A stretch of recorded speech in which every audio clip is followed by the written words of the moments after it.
Yan, hello guys. So, dahil po nakatikim first time ang aking alaga ng kimbap fries, so nag-request na gumawa ako dahil birthday niya guys.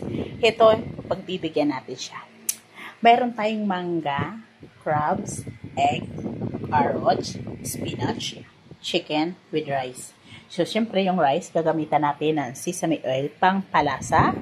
And then, syempre, gagamit tayo ng seaweed, roasted seaweeds, vegetable. Ayan. So guys, let's go. Depende sa inyo guys kung anong gusto nyong gamitin. Pwede rin yung baka, yung beef pwede. Tapos, pwede rin kayong gumamit dito ng cucumber kung gusto niyo. So ako, dahil gusto ng alaga ko ng ganito lang siya simple. So tara guys, gawin natin. Ngayon guys, lalagyan ng sesame oil. Ayan. Tapos, haluin lang natin.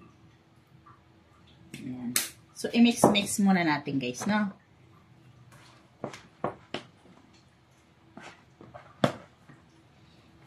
Tapos, saka natin i-balot sa wrapper. Ngayon guys, gagamit tayo ng seaweed. Ayan.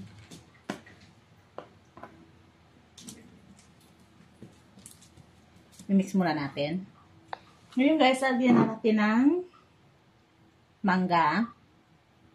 Ayan. Tapos, lalagyan natin ng crabs. Ganyan lang siya.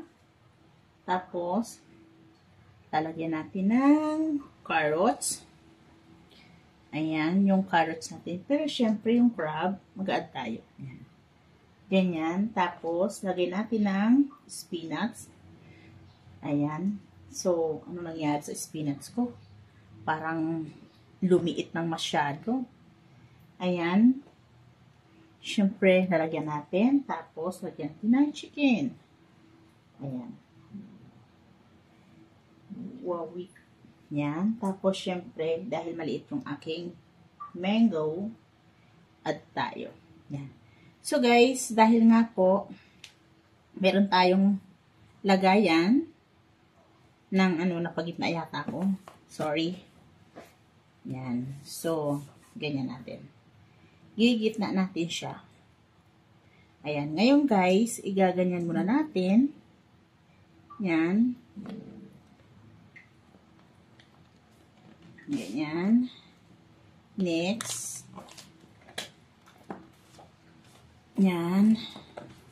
Tapos, gulong lang. Madulas mo itong aking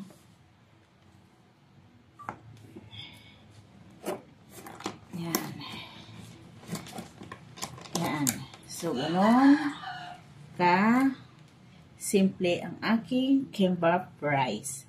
And then next, guys, syempre, hihiwain natin. So, malinis naman po yung aking lamisa. Yan.